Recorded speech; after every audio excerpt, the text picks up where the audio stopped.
What's up? This is a typical 5-point email answer. 5-point is the raw score, by the way. Which do you think is the most difficult for most people? Is it the one-line greeting? Is it the content? Is it the polite closing line? Or is it the sign-off? I'll give you 3 seconds to decide. 3, 2, 1. I guess the majority of people will find the content related to the bullet points more challenging.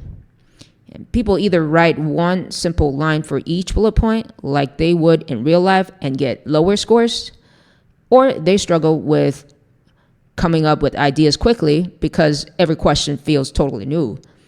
2, coming up with sentences quickly because they're not sure which sentence pattern to use. If these are your questions, this video is for you. I want to show you that these problems are definitely solvable. My name is Lee E. I'm a non-native TOEFL coach. I've been teaching for 8 years, and I've studied all the paid and free ETS official mock tests, and I've spent a lot of time researching and reverse engineering them.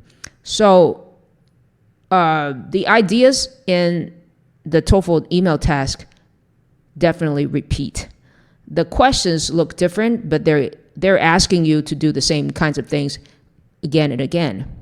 So in the following parts of the video, we will learn about context bullet points and action bullet points. And we'll find them in different samples. Okay. Then we will check for the sentence patterns for each type of bullet point. Okay. Today's goal is ideas do repeat. You don't need new ideas every time. Again, you don't have to start from scratch. So let's see the types of bullet points there are. So first, the context bullet points and the action bullet points. There's a little table over here. You don't have to memorize all these terms right now. You will remember them naturally as you read the examples below and try similar questions. Basically, each email task is built from these 2 categories of bullet points. To speed up the writing process, you can assign the same type of bullet point, the same sentence pattern. For each bullet, aim for 1 to 2 sentences that follow that pattern. If you're taking the new TOEFL 2026 and want extra practice, timing, and scoring guides and updates as we collect more real results, there's a link below this video. Fill out the short form and I'll send them to you. So let's see 2 answers with the same bullet point type. These bullet point types are problem, aftermath of the problem, and request. And as we read these 2 sample answers, I want you to notice 2 things. Okay? When a bullet point is the same, when a bullet point type is the same, is the sentence structure similar? 2, how many sentences are there for each bullet point? Okay. All right, let's start reading the first prompt number 1 together. Okay, so there's some context. You recently started using a co-working space and have experienced problems with the Wi-Fi connection. Write an email to the manager of the co-working space. Now, 3 bullet points. Bullet point number 1, describe the Wi-Fi issues. Okay. Bullet point number 2, explain how they affect your daily work. Bullet point number 3, request a repair and ask for a timeline. Okay. The second prompt, the second question. You recently joined a fitness center and noticed a problem with the locker facilities. Write an email to the manager. Bullet point number 1, describe the issues you encountered. Bullet point number 2, explain how it has affected your workouts. Bullet point number 3, request that the issue be addressed and ask when it will be fixed. Okay. So do you find that the 2 questions are very similar? If so, then let's compare the sentence structure. Okay. For the first bullet point, it is the problem bullet point. Let's compare the structure. I would like to request assistance with something. Okay. Because there's a problem. Okay. For the first one is usually a general statement, and the second one is a more specific detail. When I connect to the network in the morning, the internet sometimes becomes extremely slow. Let's look at the second prompt, the bullet number 1. I would like to request assistance with repairing a problem with the lockers in the men's rest area that has always troubled me. When I try to lock my belongings, many of the doors do not close properly, and some lockers open even after I turn the key. So are these two sections similar in terms of sentence structure? I would like to, blah, blah, blah, blah, blah, a problem, a general problem, and then the detail is described through a subordinate clause with a fronted subordinate conjunction called when, and then a main clause, okay? And the right-hand side, we also have the same sentence structure, but then there's one additional coordinate conjunction, and there's a very short sentence followed by it. But overall, the sentence structures are very similar. In fact, you can use the same sentence structure without a problem. And what is the sentence count for each bullet point here? 2 sentences, right? When we talk about sentences, we're talking about sentences in grammatical term. That is, if a complex sentence might have a subordinate conjunction and then a main clause, but it's still considered a sentence. Okay, so here you can see 2 problem sentences and 2 aftermath sentences. Okay, problem general, problem detail, aftermath general, aftermath detail. Okay, let's look at the remaining types of bullet points: thanks, reason, and suggestion. Okay, let's read the question prompt together. You recently attended a professional skills workshop and would like to thank the organizer and provide feedback. Write an email to the workshop organizer. Okay. The prompt number 2 is very similar. You recently attended another seminar and would like to thank the organizer and provide feedback. Write an email to the seminar organizer. Okay. All right. So sometimes you have a very short bullet point, like thank the organizer. And what do you say other than thank you for such a wonderful event? Okay, so now we have designed some sentence structure for you here. Okay, let's read the first bullet point on the left-hand side together. I truly appreciate that you organized such a well-structured and engaging workshop. It was extremely informative and very well coordinated from beginning to end. And let's read the one on the right-hand side. I sincerely appreciate that you arranged such a well-organized and insightful seminar. It was thoughtfully planned, and exceptionally well executed throughout the entire event. Okay, so it was, I appreciate that, blah, blah, blah, blah, blah. The second sentence is, it is a positive adjective and another positive adjective. Okay. And for reason, basically, this type of bullet point, the reason bullet point is most frequently used in all the bullet points. Okay. Describe what you found most valuable. Describe why you like it. Describe the importance. Describe your interest in this course.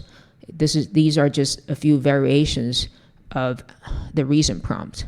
Okay, let's read it together, the one on the left-hand side. The interactive group discussions were especially valuable during the workshop. They allowed participants to exchange practical details, which made the learning experience much more meaningful. Okay, the one on the right-hand side, I found the practical case studies particularly helpful during the seminar. The sentence structure is just a little bit different. I found the structure helpful. The structure were helpful. So it's just the same meaning. Both sentences pretty much have the same meaning, but just with tiny variation in the sentence structure. Okay, the sentences. They provided real-world examples that clarify complex ideas, which made the content easier to understand and apply. So both on both sides, the second sentence use a main clause followed by a subordinate clause with this subordinate conjunction, which, or sometimes people call it relative pronoun, right? Okay. All right, I forgot to mention one more thing. For bullet point number 3, it is usually a suggestion or a request. What is the difference between a suggestion and a request? Let's just read the suggestion on the left-hand side. I would like to offer one small suggestion for future workshops. It would be helpful if more time were allocated for Q&A sessions at the end so that participants could fully understand the key concepts. On the right-hand side, I would like to offer one small suggestions for future seminars. It would be helpful if additional networking time were included after the main session so that participants could connect. Okay, so it's the sentence structure that we design here is basically starts with, I would like to offer one small suggestion for something. It would be helpful, if, so that there's a meaning goal can be achieved. Okay. If you go back to the previous time point when we discuss the request bullet point, let me just read it. You don't have to go back. Okay. Would it be possible for you to arrange for a technician to check the systems in the next few days? It would also be great if you could let me know when the issue might be resolved. So you see that there is a difference in tonality and sentence pattern. We're not going to go deep into it, but basically it is slightly different, so we categorize them differently. Okay. All these categories are from me, though, not from ETS. Okay. All right. Now, so when you see bullet points that ask you to express thanks, that's what you do, and you don't have to think about the sentence structures too much. You can just have these tables next to you or maybe extract the sentence patterns from the examples on your own on a separate sheet of paper, and then you can put it next to you when you write. Do you always have to look at them? I would say the general rule, once again, is to write two sentences for each bullet point, preferably one of them being a complex sentence. But again, if you're just not sure what sentence pattern to use, you can quickly look at it and give you an idea. Okay. During the practice sessions, feel free to look at the notes, okay? Because you're still building the muscle memory for those sentence patterns.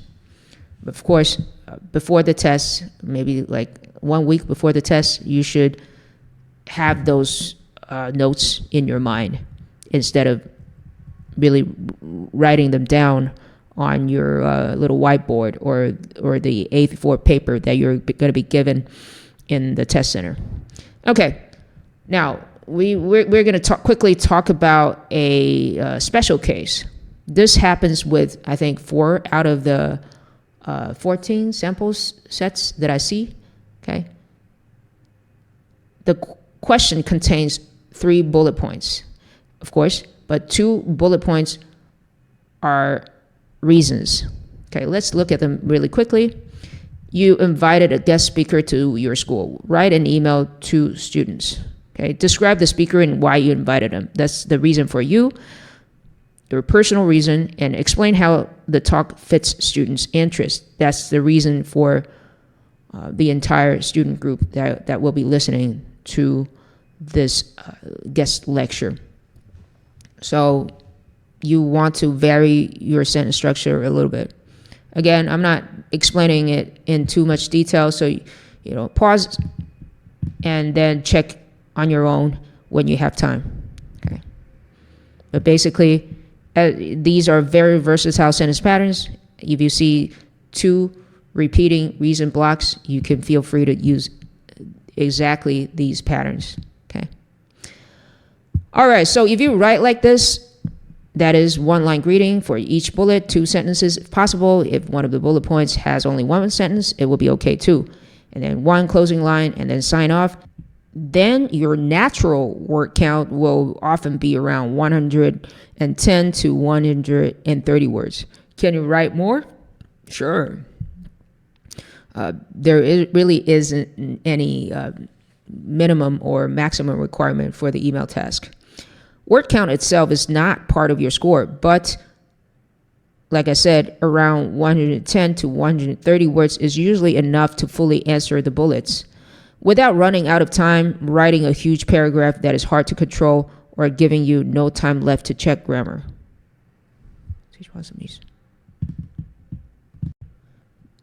But there are only 7 minutes to write the email, and you have to say probably 1 to 2 minutes checking your grammar.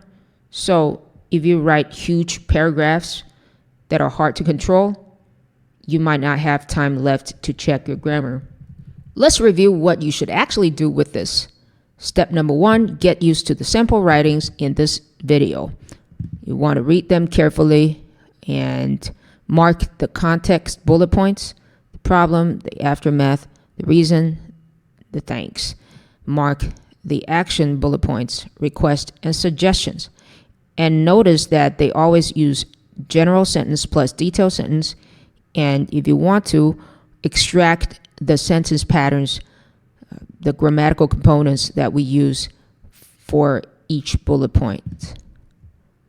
And then secondly, you want to find similar questions with bullet sets to write about. You can use the official free practice tests for the questions. I've put the links in the description below. Here are the block patterns, the bullet point patterns that they use. You can use, again, the sentence structures that we saw earlier in this video as a reference when you write your own answers. I'll also include the key timestamps for those examples in the description. You can screenshot those examples and keep them next to you while you write. Okay. Step number 3, you want to time yourself when you write. You want to see how long you need to write 2 sentences for 1 bullet point. Over time, the time used should decrease. If it does not decrease, write down why. For example, I didn't know what ideas to use, or I got stuck on grammar on the sentence patterns, or I try to make everything too perfect. And then you can improve that part next time you practice. The email task is not asking for new ideas every time. Obviously, we've shown that if you use the same context and action bullet points again and again, you will be able to write pretty quickly with enough syntactic variety. So basically, your job is to recognize those bullet types and then use the same structures. You can, of course, come up with your own sentence structures.